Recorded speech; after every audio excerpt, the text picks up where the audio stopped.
바울 사도와 전도 여행에 동참했고 의사였던 누가는 누가복음과 또 하나의 책을 썼습니다. 어떤 책이죠?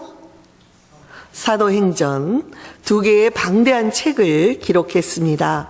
이 두 책은 데오빌로라는 사람에게 보내는 형식으로 쓰여져 있습니다.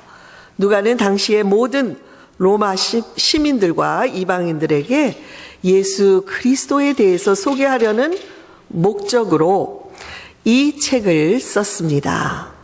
데오빌로에 대해서는 헬라의 고관이었다.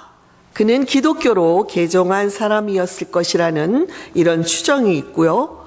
또한 그 당시에 책을 출판하기 전에 먼저 왕이나 고관들에게 증정을 해서 그들이 승인을 하면 그 책을 공식적으로 출판할 수 있었던 관례를 따라 데오빌로에게 이 책을 헌사한 것이라는 추정이 있습니다.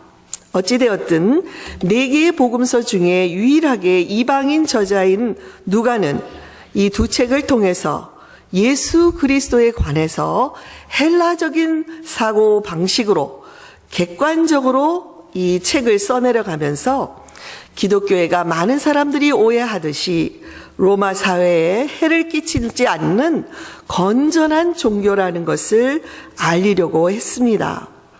사도행전은 예수께서 부활하시고 승천하신 후에 약속하신 성령이 오순절에 임하심으로 교회가 시작되고 그 이후 사도들과 제자들에 의해서 복음이 예루살렘에서 땅끝까지로 전파되는 그 역사를 기록하고 있습니다.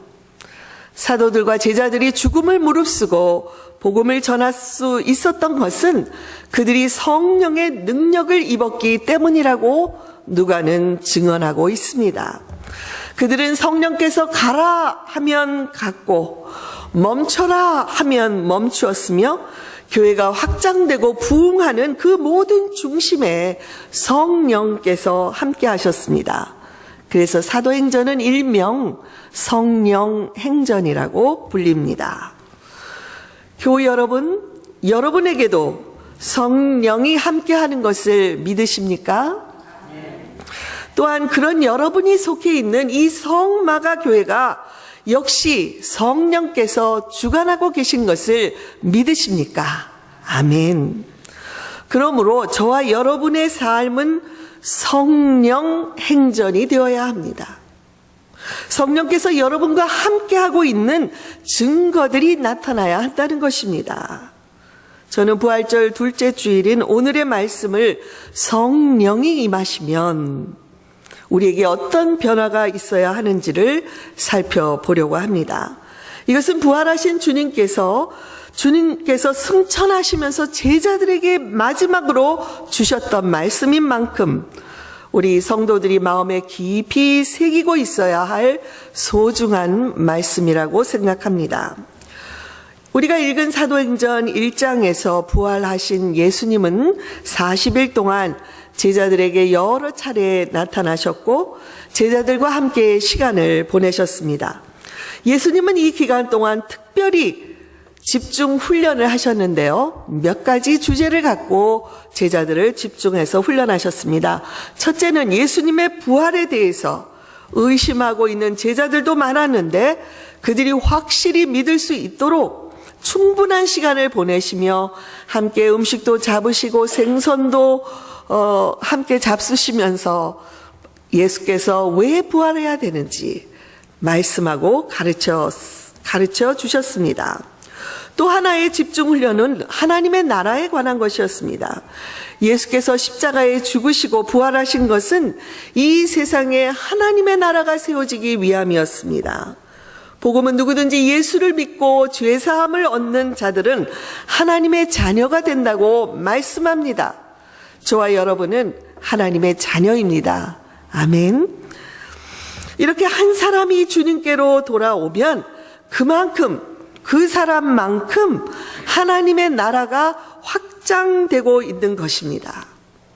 그리고 마지막 이 집중 훈련의 결론은 예루살렘을 떠나지 말고 성령이 너희에게 임하실 때까지 기다리라고 말씀하셨고, 성령이 임하시면 하나님의 나라가 확장되는데 너희 모든 에너지와 힘을 다해 전념을 하라고 당부하셨습니다. 그러나 여전히 제자들은 이 말씀을 들으면서도 오해하고 이렇게 질문합니다. 주님께서 이스라엘 나라를 되찾아 주실 때가 이때입니까? 그 당시에 대부분의 유대인들처럼 제자들도 하나님의 나라가 회복되는 것을 이스라엘의 정치적인 독립으로 믿고 있었습니다. 마치 오늘날의 많은 기독교인들이 하나님의 나라를 현세적인 세상의 성공으로 오해하는 것과 같습니다. 그러자 예수께서 다음과 같이 대답해 주셨습니다. 때와 시기는 아버지의 권한에 두셨으니 너희가 알 바 아니요 오직 성령이 너희에게 임하시면 너희는 권능을 받고 예루살렘과 온 유대와 사마리아와 땅끝까지 이르러 내 증인이 되리라. 주님은 성령이 임하실 때 나타나야 할 중요한 증거를 이 말씀을 통해서 가르쳐 주셨습니다. 첫 번째 증거는 우리가 권능을 받는 것입니다. 그 다음으로는 우리의 삶의 바운더리가 계속해서 넓혀져 가게 될 것이라는 것입니다. 처음에는 가족에서부터 시작하여 가까운 친척, 친구, 이웃들, 그리고 더 나아가서는 땅끝까지로 우리의 영향력을 미치게 된다는 것입니다. 땅끝이라고 해서 해외라고만 생각하지 마십시오. 아무리 가까이 있어도 나와는 전혀 상관이 없는 그런 사람들이 바로 우리의 땅끝, 여러분과 저의 땅끝이 되는 것입니다. 남한의 교회들의 가장 먼 땅끝은 바로 코앞에 있는 북한이 아닙니까? 유대인 기독교인들에게 가장 먼 땅끝은 바로 그들의 가족이었고 바로 그들의 친척들이었습니다. 또한 이 말씀을 모든 기독교인들이 선교사가 되어 해외로 나가야 한다는 말씀으로 오해하지도 마십시오. 성령께서 분명히 전문적인 선교사를 부르시는 것은 확실하지만 여기서의 저의 초점은 우리의 일상에서 어떻게 증인으로 살아가느냐에 있습니다. 우리의 믿음이 성장하면 영적으로 예루살렘에만 머무르지 않고 유대로, 사마리아로, 땅끝으로 나가게 되어 있습니다. 이렇게 우리의 믿음의 반경이 넓혀질수록 우리는 세상이 줄 수 없는 기쁨을 우리 안에서 맛보기 시작하고 더 많은 사람들에게 영향력을 끼치는 삶을 살아가게 되는 것입니다. 물론 성경 어디에도 이것이 쉬운 일이라고 말씀하지 않고 있습니다.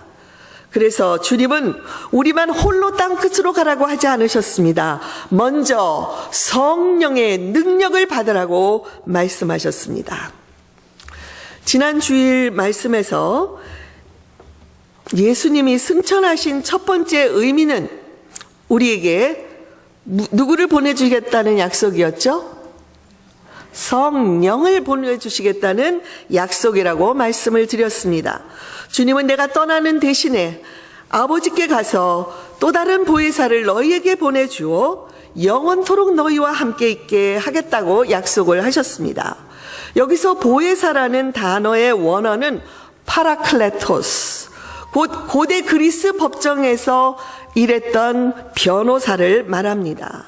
그런데 요즘 변호사들처럼 돈을 받고 일하는 전문가가 아니라 이들은 대부분 피고의 친구로서 피고 곁에 앉아서 힘이 되어주고 위로가 되어주고 격려가 되어주는 그야말로 친구 중에 친구가 이 파라클레토스의 역할을 감당했습니다.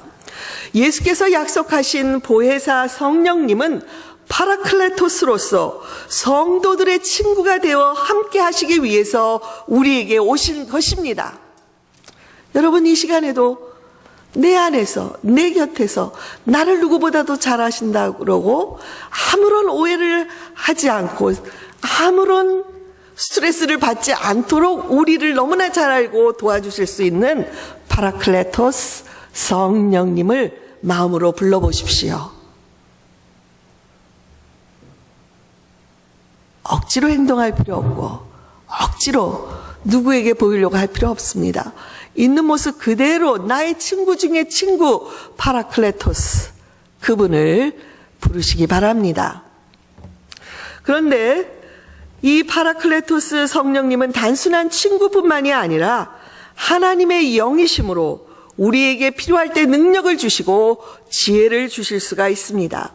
오순절 다락방에서 바람 같고 불의 혀 같은 성령의 임재를 체험한 제자들이 그토록 용감해지고 그토록 자신감 넘치게 된 이유는 그들의 파라클레토스 성령께서 그들에게 임하셔서 떠나지 않으시고 함께해 주시고 위로해 주시고 변화해 주시고 친구가 되어 주셨기 때문입니다. 이렇게 친구 되신 성령께서 여러분과 지금 이 시간에도 함께 하실 것을 믿으시고 우리가 주님 앞에 설 때까지 그날까지 함께 해 주실 것이라는 약속을 신뢰하시기 바랍니다. 성령께서 하시는 일들이 많이 있지만 사역의 핵심은 예수 그리스도를 증거하는 것입니다. 복음을 전하기 위해서 필요한 다른 모든 것들은 언제든지 현장에서 즉각 주시기도 합니다. 저와 함께 웨슬리 신학교에서 목회학 박사 과정을 했던 미국 여 목사님의 간증입니다. 그분은 여름에 중국으로 팀을 이끌고 선교 여행을 떠났습니다. 그런데 잘 준비되었을 것이라고 생각한 통역이 준비되지 않아서 정말 중국인들하고 의사소통하는 데 많은 어려움을 겪었다고 합니다. 그래서 도저히 안 되겠다 해서 어느 날은 너무 답답한 마음으로 목사님과 그 봉사자들이 간절히 손을 잡고 기도하는 중에 갑자기 자신의 입에서 중국어 방언이 터져 나왔다는 것입니다. 놀랍게도 이 자기가 말하는 중국어 방언을 그 중국 현지인들이 알아듣더라는 것이죠. 정말 다녀와서 우리 클래스에서 이거를 간증을 하는데 모두가 다 깜짝 놀랐지만 선교의 현장에서는 이런 일들이 자주 일어나는 것입니다. 저 역시 이전에 섬기던 교회에서 선교 사역을 담당했었기 때문에 매년 선교지를 방문했었습니다. 선교나 전도 여행은 영적인 최전방으로의 여행이기 때문에 기도가 절실히 필요하고 주로 우리가 열악한 지역으로 가기 때문에 육체적으로도 많이 힘들지만 저는 개인적으로 교회적으로 전도와 선교의 사역은 반드시 지속되어야 한다고 생각합니다. 왜냐고요? 바로 주님께서 말씀하신 대로 우리가 땅끝을 향해 나아갈 때 그 현장에서 역사하는 성령의 능력을 아주 실감 있게 경험할 수 있기 때문입니다. 지역교회에서는 이런 일이 잘 일어나지 않지만 선교의 현장에 가면 성령께서 더욱 강하게 역사하시고 누구든지 필요할 때에 그곳에서 능력을 주셔서 사용을 하십니다. 제가 방문했던 중국의 아주 오지에 있는 조선족 3자 교회에서 봉사할 때의 일입니다. 저는 의료 진료를 받기 위해서 많은 사람들이 와서 기다리는 가운데 저에게 와서 기도를 부탁하면 기도를 해주는 영성 사역을 감당하고 있었습니다. 그때 한 여자 학생을 데려온 어머니가 딸이 잘 못 듣는다고 했습니다. 저는 어머니의 말만을 듣고 그 학생의 귀에 손을 얹고 기도를 간절히 드렸습니다. 그런데 기도하는 중에 그 학생이 눈물을 흘리기 시작했습니다. 그래서 제가 소리가 들리느냐고 물었더니 들린다고 대답을 하는 것이죠. 아하, 제가 깜짝 놀라며 나에게도 이런 놀라운 기적이 일어나는구나 생각을 했는데 아쉽게도 사연을 듣고 보니 그것은 아니었습니다. 이 학생은 아주 어릴 적에 겪었던 가정의 문제로 마음의 문을 굳게 닫아 걸고 말을 전혀 하지 않고 살아왔습니다. 그렇기 때문에 가족들은 그가 못 듣는 것으로 생각을 한 것이었습니다. 그러나 기도 중에 성령께서 그 딸의 마음을 만지시고 열어주시니까 그 딸은 통곡을 하며 울면서 말을 다시 하기 시작한 것입니다. 선교지에서는 이런 기적적인 일들이 많이 일어나는데 저는 기적 중의 기적은 다름이 아닌 선교의 현장에 가서 내가 누군가에게 축복의 통로가 되는 것이라고 생각을 합니다. 아멘. 뿐만 아니라 나와 전혀 상관없던 자들, 이 여행을 통하지 않으면 만날 수 없었던 그런 제3국의 사람들을 만나서 그들을 예수님의 심정으로 정말 그 일주일의 짧은 기간 동안 그들을 진심으로 사랑하게 되는 그것이야말로 기적 중에 기적이라고 생각을 합니다. 그러므로 선교는 절대로 주러 가는 것이 아니라 오히려 받으러 가는 여행인 것입니다. 이제 성령이 임하시면 어떻게 한 사람의 삶이 변화되어 증인으로 살아갈 수 있는지를 살펴보겠습니다. 첫째로, 성령의 권능이 임하시면 어디서부터 시작을 하라고 예수님이 말씀하셨습니까? 다 같이 예루살렘에서부터 우리는 성령의 능력을 받아야 합니다. 예수님의 말씀대로 제자들이 예루살렘을 떠나지 않고 기도했을 때에 약속대로 성령이 임하셨습니다. 오순절에 성령이 불의 혀같이 임하자 제자들에게서 방언이 터져 나왔습니다. 제자들의 가치관도 달라졌습니다. 더 이상 세속적이고 현실적인 하나님의 나라는 그들 안에 존재하지 않았습니다. 죽음과 환난을 두려워하지 않고 예수님의 증인으로 살아가기 시작한 것입니다. 이로써 예루살렘 교회가 시작되었고 이 교회는 모든 교회들의 모태가 되었습니다. 저와 여러분의 영적인 예루살렘은 어디입니까? 예루살렘은 바로 십자가에서 나를 위해 죽으신 그 예수님을 만난 곳입니다.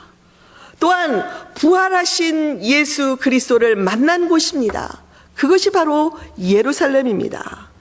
그리고 예수님의 약속대로 성령이 우리에게 임하시는 그 성령의 임재를 경험하는 것입니다. 이렇게 분명한 우리 각자 안에 예루살렘의 신앙 고백이 있어야 우리는 날마다 성령의 능력을 받을 수가 있습니다. 성령께서 내게 행하신 일들을 그리고 다른 사람들에게 증거할 수 있는 능력을 받게 되는 것입니다.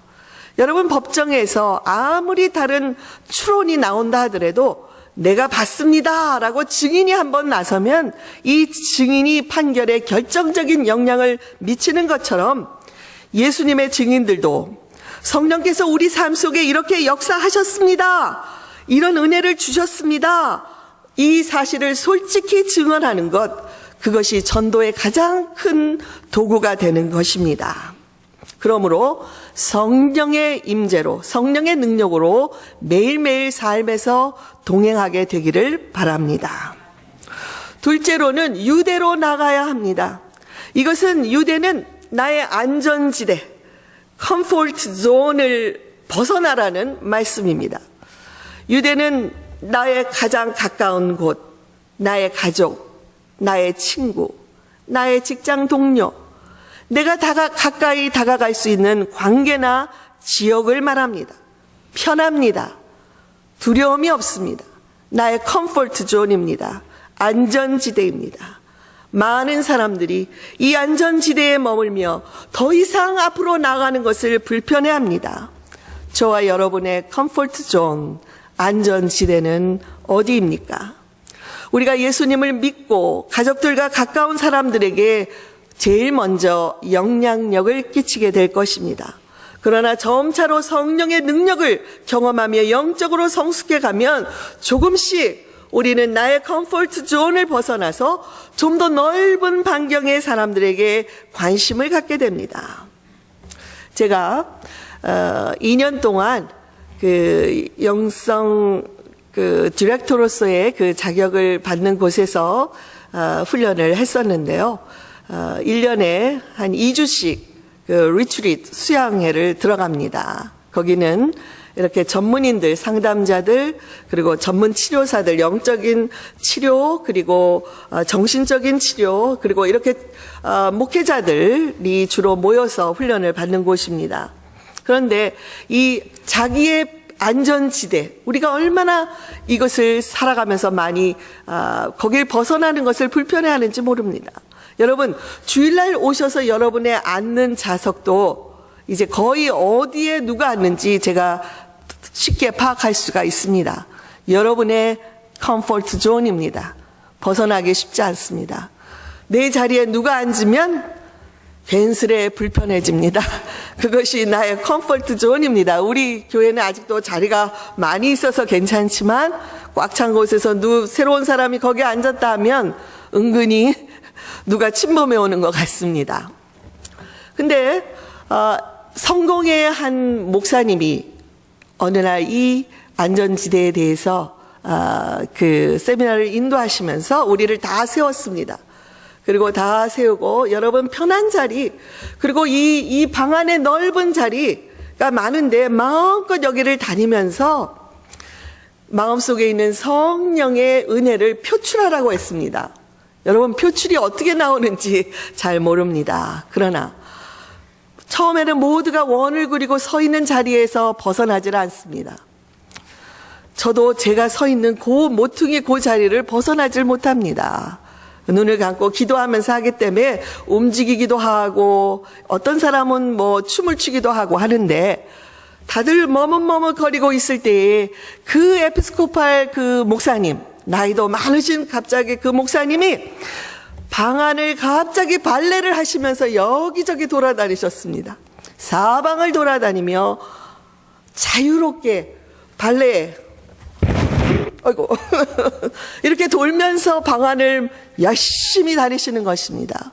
그 이후로 그분이 자기의 그 컴포트 존을 깨니까 많은 사람들이 방 안 사방으로 다니며 자기 안에 있는 이 자유로움을 마음껏 표출하는 것을 보았습니다. 근데 저는 어땠을 것 같습니까? 저는 제 모퉁이, 제 그 구석을 쉽게 벗어날 수가 없었습니다. 왜 안 되는지 몰랐지만 하여튼 거기서만 머물며 나름대로 열심히 했던 기억이 납니다. 저와 여러분은 성령이 임하시면 내가 편애하는 그 곳, 내가 편애하는 그 관계뿐만 아니라 부담스러워도 그것을 깨트려 버리고 점차로 그 반경을 넓혀 가기 시작합니다. 우리 예수님께서 요한복음에서 말씀하셨습니다. 아버지께서 나를 보내신 것 같이 나도 너희를 보내노라. 최초의 선교사라 할 수 있는 예수 그리스도께서는 하나님으로부터 보내심을 받아 인간 사람에게 오셨습니다. 모든 선교의 주체는 하나님입니다. 하나님의 영이신 성령께서 우리가 어디를 가든지 함께 하시고 선교를 이루어 가십니다. 이 선교는 저와 여러분이 하지 않으면 다른 사람을 통해서라도 하나님께서 이루어 가실 것이며 온 세상이 복음이 끝까지 전해지는 날까지 주님은 성령으로 이 구원의 계획을 완성해 가실 것입니다. 저와 여러분이 이런 복된 일에 사용되기를 바랍니다. 셋째로 사마리아로 나가야 합니다. 이 사마리아에서 우리는 우리의 편견들을 깨트려 버려야 합니다. 구약에서부터 이스라엘 백성들은 북이스라엘이 멸망한 후부터 이주해 온 이방 백성들 사이에 난 그 사마리아 사람들을 혼혈아라고 해서 상종하지 않았습니다. 그들을 불결하게 여기고 개같이 취급을 했습니다. 예수님 시대의 유대 사람들은 북쪽으로 가기 위해서 사마리아를 통과하면 직통으로 가지만 그곳은 불결하다 해서 완전히 돌아서 가기까지 했습니다. 그러나 예수님은 사마리아에서 한 여인, 홀로 외로움과 괴로움과 사람들의 멸시와 조롱을 받고 있었던 사마리아 여인을 직접 찾아오시는 것을 보여주심으로 제자들의 그 편견을 깨트려 버려 주신 것을 우리는 요한복음 4장에서 볼 수가 있습니다.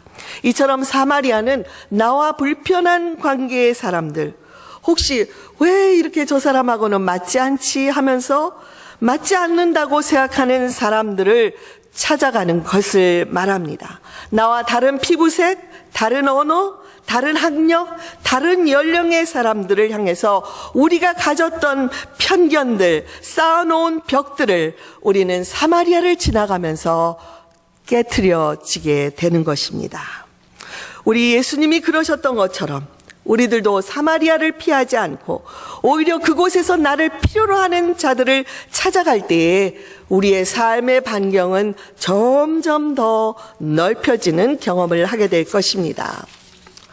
감사하게도 그동안 우리가 기도해온 니카라구아 단기 선교팀의 날짜가 6월 2일부터 7일까지로 정해졌습니다.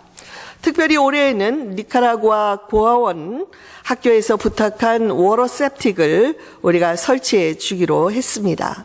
우리 교회도 넉넉하지 않지만 선교는 결코 넉넉하거나 남는 것으로 하는 것이 아닙니다. 우리가 가지고 있는 이 적은 것을 나눌 때에 우리는 성령께서 넘치게 채워주시는 것을 보게 될 것이기 때문입니다. 이를 위해서 전 교회적으로 하나가 되어서 열심히 후원하는 모습을 바라보며 제가 얼마나 흐뭇하고 감사한지 모릅니다. 오늘 점심도 선교부와 여선교에서 선교 후원을 위해서 판매할 것이고 다음 주 토요일 날에는 카워워시를 할 계획입니다.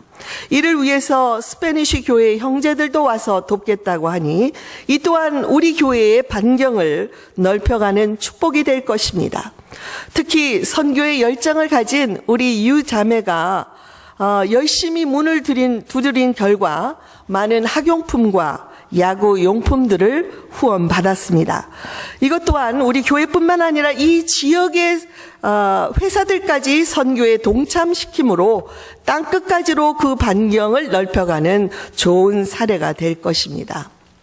우리 요엘 목사님도 두 딸을 데리고 와서 카오시를 돕겠다고 하니까 든든합니다. 그죠? 그리고 마지막 넷째로 이제 어디로 이뤄야 되나요? 예루살렘, 유대, 사마리아, 마지막 땅끝까지 이르러야 합니다. 땅끝에서 우리는 우리의 한계를 극복하게 될 것입니다. 땅끝은 복음의 사각지대이며 나와는 아무 관계가 없다고 생각하는 곳을 말합니다. 그러나 우리가 겸손히 땅끝에 대한 이 고정관념을 내려놓고 성령을 의지해서 우리가 찾아가면 우리의 내면에서는 자신의 한계, 나의 한계, 나는 할 수 없어, 내가 어떻게 해 했던 그 한계를 뛰어넘는 자유로움을 경험하게 될 것입니다. 예수님의 이름으로 땅끝을 밟을 때 놀랍게도 그곳에서 나를 기다리셨던 예수님을 만나게 되고 말로 형용할 수 없는 내적인 기쁨이 우리 안에 솟아나기 시작합니다. 사랑하는 교우 여러분, 오늘 본문에서 예수님의 이 명령을 듣고 있던 제자들은 어떤 사람이었습니까?